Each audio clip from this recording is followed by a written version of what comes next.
ನಮಸ್ತೆ ಎಲ್ಲರಿಗೂ, welcome back to my channel. ಎಲ್ಲರೂ ಚೆನ್ನಾಗಿದ್ದೀರಾ? ನಾನು ಕೂಡ ಇಲ್ಲಿ ಚೆನ್ನಾಗಿದ್ದೀನಿ. ಸೊ ಇವತ್ತಿನ ವಿಡಿಯೋ ಯಾವುದ್ರ ಬಗ್ಗೆ ಆಗಿರುತ್ತೆ ಅಂತ ಅಂದರೆ ಗೌರಿಕಾಯಿ ಪಲ್ಯ ಸ್ಪೆಷಲಾಗಿ ಮಾಡಿದ್ದೆ. ಸೊ ಅದನ್ನು ತೋರಿಸೋಣ ಅಂತ ಹೇಳಿಬಿಟ್ಟು ವಿಡಿಯೋ ಕ್ಯಾಪ್ಚರ್ ಮಾಡ್ಕೊಂಡಿದ್ದೀನಿ.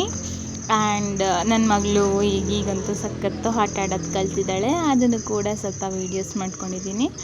ಸೊ ಅದರ ಬಗ್ಗೆ ಆಗಿರುತ್ತೆ ವಿಡಿಯೋ. ಫಸ್ಟು ಮಾರ್ನಿಂಗ್ ತಿಂಡಿಗೆ ಅಂತ ಫಸ್ಟ್ ಚಪಾತಿ ಹಿಟ್ಟು ಕಲಿಸ್ಕೊಳ್ಳೋಣ ಅಂತ ಕಲಿಸ್ಕೊಳ್ತಿದ್ದೆ. ಚಪಾತಿ ಹಿಟ್ಟು, ಸ್ವಲ್ಪ ಉಪ್ಪು, ಸ್ವಲ್ಪ 2 ಸ್ಪೂನ್ ಅಂದರೆ ನಾನು ಚಿಕ್ಕ ಸೌಟ್ ಥರ ಬರುತ್ತಲ್ಲ ಅದರಲ್ಲಿ 2 ಸೌಟಷ್ಟು ಎಣ್ಣೆ ಹಾಕ್ಕೊಂಡಿದ್ದೆ. ಅದೆಲ್ಲ ಹಾಕಿ ಸ್ವಲ್ಪ ಕಲಿಸ್ಕೊಂಡ್ಬಿಟ್ಟು ಎತ್ತಿಟ್ಟೆ ಬೇಗನೆ ಫಸ್ಟೇ. ಅದನ್ನು ನೆನ್ಕೊಂಡ್ರೆ ಚೆನ್ನಾಗಿರುತ್ತೆ ಅಂತ. ಅದಾದಮೇಲೆ ಕಾಫಿ ಕುಡಿಯೋಣ ಅಂತ ಕಾಫಿ ಕುಡ್ಕೊತ ಮಾತಾಡ್ಕೊತ ಕಾಫಿ ಕುಡಿದ್ವಿ ಎಲ್ಲರೂ. ಕಾಫಿ ಕುಡ್ದಾದ್ಮೇಲಿಂದ ನೆಕ್ಸ್ಟು ಪಲ್ಯ ರೆಡಿ ಮಾಡೋಕ್ಕೆ ಸ್ಟಾರ್ಟ್ ಮಾಡಿಕೊಂಡೆ. ಪಲ್ಯಕ್ಕೆ ಅಂತ ಹೇಳ್ಬಿಟ್ಟು ಒಂದು ಅರ್ಧ kg ಗೌರಿಕಾಯಿ ತರಿಸಿದ್ದೆ. ಸೊ ಅದನ್ನೆಲ್ಲ ಹಿಂದೆ ಮುಂದೆ ಎಲ್ಲ ನೀಟಾಗಿ ಸೋಸಿ ಮೀಡಿಯಮ್ ಸೈಜಾಗಿ ಹೆಚ್ಚಿ ಒಂದು ಸೈಡು ಕುಕ್ಕರಲ್ಲಿ 1 ವಿಷಿಲ್ ಕೂಗಿಸ್ಕೊಳ್ಬೇಕು.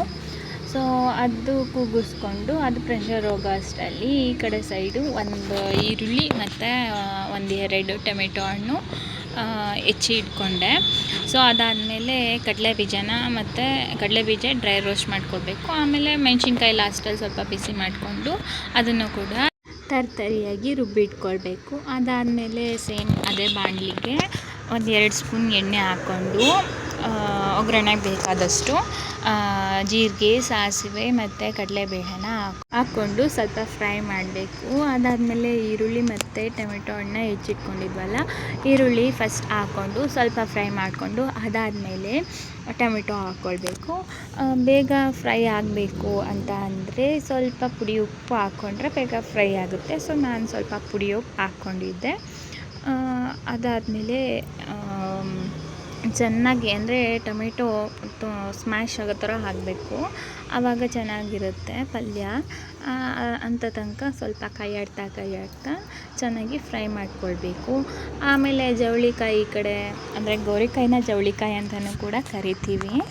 ಸೊ ಅದನ್ನು ಹಾಕಿ ಅದನ್ನು ಹೇಗಿದ್ದರೂ 1 ವಿಷಿಲ್ ಕೂಗಿಸ್ಕೊಂಡಿರ್ತೀವಲ್ಲ ಅದನ್ನು ಸ್ವಲ್ಪ ಅದೆಲ್ಲ ಮಿಕ್ಸ್ ಆಗೋ ಥರ ಮಾಡಿಕೊಂಡು ಅದಾದಮೇಲೆ ಸಾಂಬಾರು ಪುಡಿ ಮತ್ತು ಖಾರದ ಪುಡಿ ಮತ್ತು ಪಲ್ಯದ ಪುಡಿ ಮಾಡಿಟ್ಟಿದ್ರು ಅಮ್ಮ, ಅದನ್ನು ಕೂಡ 3 ಹಾಕ್ಕೊಂಡೆ. ಎಲ್ಲ ಹಾಫ್ ಟೇಬಲ್ ಸ್ಪೂನು.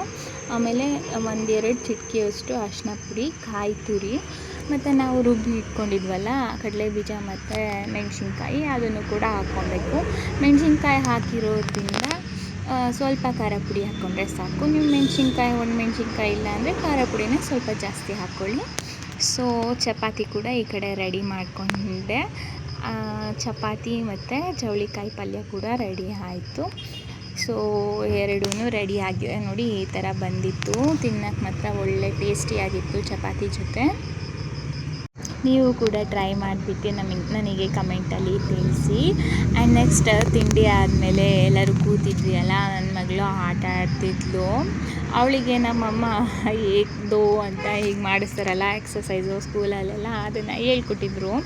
ಸೊ ಅದನ್ನು ಎಷ್ಟು ಅಚ್ಚುಕಟ್ಟಾಗಿ ಬರೀ ಏಕಂತ ಅಂದರೆ ಸಾಕು ಕೈ ಮೇಲೆ ಎತ್ಬಿಡೋದು, ಸೈಡಲ್ಲಿ ಒಂಥರ ಎಕ್ಸಸೈಸ್ ಮಾಡೋದು, ಅವಳು ಆಟ ಆಡೋದು ನೋಡೋಕ್ಕೆ ಒಳ್ಳೆ ಚೆಂದ. ಮತ್ತು ಸ್ವಲ್ಪ ಫ್ರೀ ಟೈಮ್ ಮಾಡಿಕೊಂಡು ಸ್ವಲ್ಪ ಹೇರ್ ಕೇರ್ ಮಾಡೋಣ ಅಂತ ಅಂದ್ಕೊಂಡು ಸೊ ವೀಕ್ಲಿ ಟ್ವೈಸ್ ನಾನು ಈ ಏರ್ ಸ್ಪ್ರೇನ ಯೂಸ್ ಮಾಡ್ತಿದ್ದೀನಿ. ಇದು ಆ್ಯಬ್ಸ್ ಗುಡ್ನೆಸ್ ಅವ್ರದ್ದು ರೋಸ್ಮೆರಿ ವಾಟರ್ ಸ್ಪ್ರೇ. ಇದೊಂಥರ ನನಗೆ ಮ್ಯಾಜಿಕಲ್ ಹೇರ್ ಸ್ಪ್ರೇ ಥರನೇ ಆಗಿಬಿಟ್ಟಿದೆ ನೋಡಿ. ಈ ಥರ ಹೇರ್ ಸ್ಪ್ರೇ ಮಾಡಿಕೊಳ್ಬೇಕು, ಜಸ್ಟ್ ರೂಟ್ಸಿಗೆ ಮಾತ್ರ. ನಂದು ಯೂಸ್ ಮಾಡೋಕ್ಕಿದ್ದು ಆಲ್ರೆಡಿ 5 to 6 months ಆಯ್ತಲ್ಲ, ತುಂಬ ಬೇಬಿ ಹೇರ್ಸ್ ಬಂದುಬಿಟ್ಟಿದೆ ಮುಂದೆ, ಮತ್ತು ವಾಲ್ಯೂಮ್ ಕೂಡ ಚೆನ್ನಾಗಾಗಿದೆ. ಸೊ ಇಷ್ಟ ಆಗಿತ್ತು ಇವತ್ತಿನ ವಿಡಿಯೋ. ನನ್ನ ವಿಡಿಯೋ ಇಷ್ಟ ಆಗಿದ್ದಲ್ಲಿ ಲೈಕ್ ಮಾಡಿ ಮತ್ತು ನನ್ನ ಚಾನಲ್ನ ಸಬ್ಸ್ಕ್ರೈಬ್ ಮಾಡಿ. Thank you.